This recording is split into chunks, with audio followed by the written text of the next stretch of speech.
The way we receive information, the way we receive experience is a choice. Perception comes from your state of consciousness, and perception becomes behavior, and collective behavior is what we call human society. They don't want us to know that. Those who are awakening and seeing it because of their state of consciousness. What is going on here?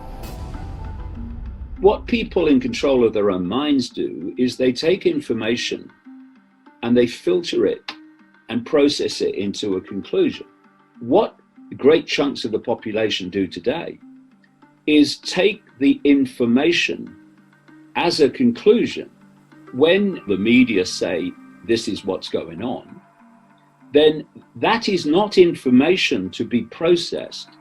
That is a conclusion to be absorbed. These are all traits of Icke. And how does this work? Icke is a band of frequency. It's a very low, dense band of frequency, which resonates to the frequencies of fear and all the emotional, low vibrational emotional states around fear, anxiety, depression, resentment, all these low vibrational emotional states. And every thought and every emotion that we feel and we think goes out as a frequency. Fear is a dense, low, slow frequency. When people are in fear and anxiety, they say, oh, I feel so heavy today.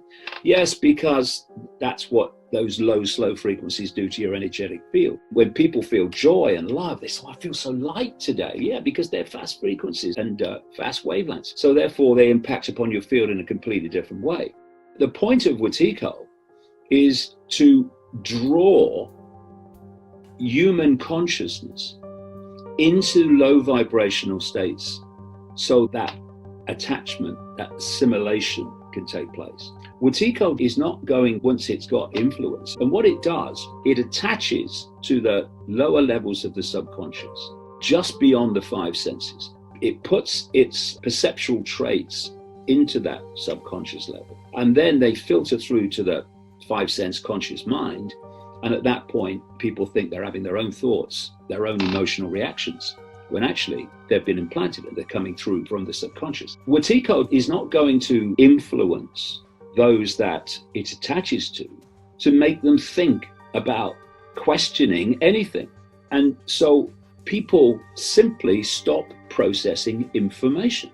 They become like a software program. They just take downloads from statements and what have you, and it becomes their reality. The way out is to name it. You have to be able to name it. Yeah, why? Because Icke operates in the human subconscious. Once you make it conscious, it loses its power.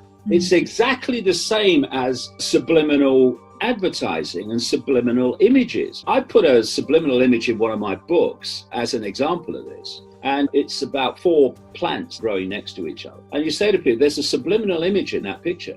And people look, oh no, I can't see anything. And then you point out that in the white bits between the plants, it clearly says the word. And they go, oh God, I didn't see that. Now here's the point. From that moment on, every time they look at that picture, the subliminal is the first thing they see, because they brought it out of the subconscious to the conscious, and therefore it loses its power. It's just a way of saying acknowledge its existence, because it's in the subliminal, the subconscious, that Icke operates, because it wants you to believe that your thoughts and your opinions are your thoughts and opinions. It doesn't want you to realize that actually they're being fed to you. They don't want us to know how our perceptions, through a process of attraction, like frequency attraction, our perceptions become our experience. So they don't want us to know that our perceptions create our reality. And the idea is that people are kept in ignorance of how they interact with reality and how they can control reality, how they can start living life instead of life living them in their ignorance of how reality works. The nature of reality, the nature of the I, the eternal nature of life, the fact that this tiny band of frequency that we call the human world. That's what it is. It's a tiny band of frequency, ridiculously narrow, actually, especially the visible part of it, visible light. This is not what the rest of infinity is like. The rest of infinity is dominated by love, by joy, by happiness. Yes, there are pockets like this one. This is not how life is. We are caught in something that is not like the rest of infinite possibility, infinite potential. We shouldn't confuse life per se with life in this little band of frequency we call the world. And talking about this awakening, people look at it, maybe just starting to go through this process, and they say, it's not happening fast enough. Why aren't more people waking up? And you go, you should have been with me in 1990, 91, 92, 93, 94, 95, 96. And you would realize that what's happening now is a revolution of awareness happening before our eyes. And more people are going to be affected. This is a manifestation of the truth vibrations. The more people that open their heart and impact upon this field that connects everything with high vibrational energy, is being infused into the field, into this human world field. It is. Everything is a reflection of everything else. Whatever's happening in the realm of consciousness expresses itself in the world of holographic, illusory physical reality. We're all connected. We're all one. We're all fish swimming in the same sea. We are connected by this ocean of consciousness that connects all things.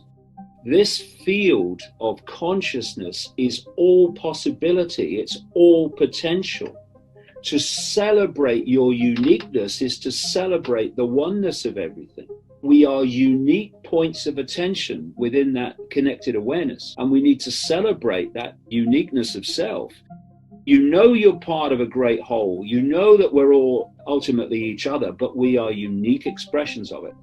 What transformed my perception, what transformed my life, was a simple transformation of self-identity.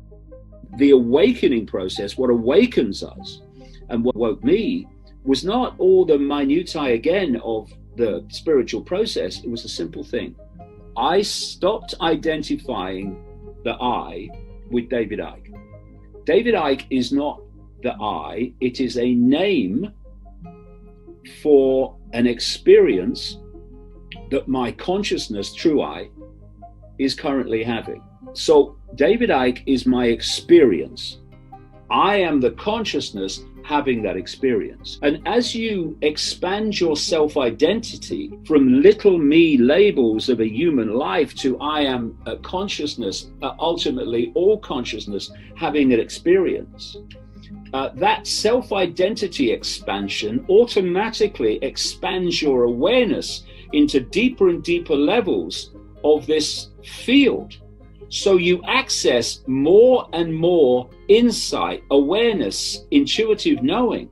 And this is why when people go through the awakening process, they find incredible synchronicity starts to kick into their lives. Their lives start to become an experience of fancy seeing you here. My God, what's the chances of that? Why?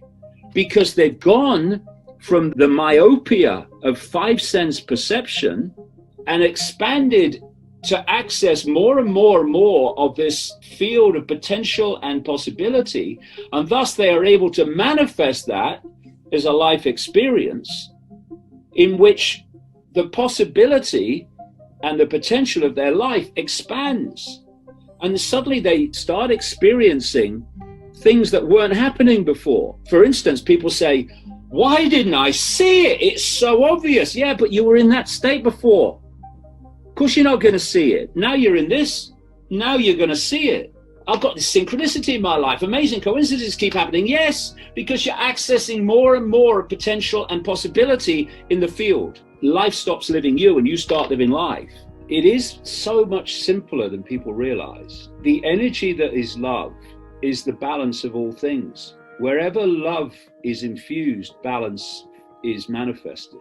So much trauma that people have in their energy field and have in their memories, an infusion of the energy of love can break up those eddies of distortion in the energetic field that trauma brings and balance it all out. And as it's balanced out, the trauma is also balanced out. Love is the answer. Love is the answer to everything. And it's been lost in the academic mind and the scientific mind. the left brain intellect, which is compared with the consciousness of love, is a village idiot again. Love changes everything. Love is all. You can't get more simple than that, and it just happens to be the truth.